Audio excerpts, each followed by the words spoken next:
શીતળા સાતમ પર્વ નિમિત્તે અંકલેશ્વર સહિત જિલ્લામાં મહિલાઓ દ્વારા શીતળા માતાની પૂજા અર્ચના કરવામાં આવી હતી તેમજ ટાઢું ભોજન આરોગ્ય પ્રાર્થનાઓ કરી હતી।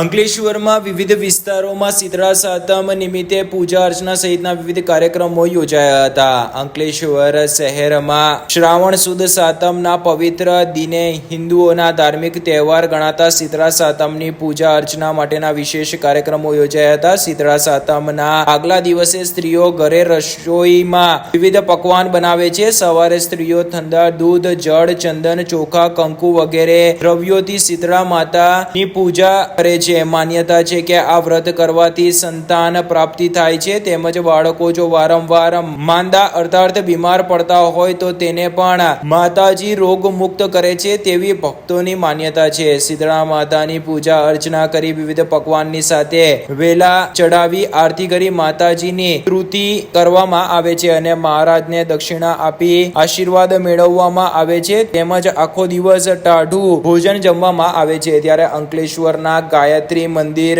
પાસે આવેલ વેરાઈ માતાના મંદિર ખાતે શીતળા સાતમના તહેવાર નિમિત્તે શીતળા માતાની પૂજા માટેનો વિશેષ કાર્યક્રમ યોજવામાં આવ્યો હતો તેમજ અંકલેશ્વરના નિરાંતનગર સોસાયટીમાં પણ મહારાજ હરીશભાઈ પુરોહિતની ઉપસ્થિતિમાં શીતળા સાતમની પૂજા કરવામાં આવી હતી।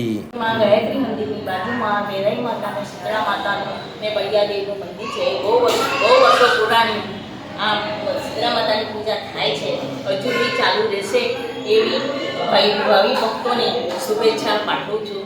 જય વેરાઈ માતા, જય બળિયાદેવ દાદા, જય શીતળા માતા, જય।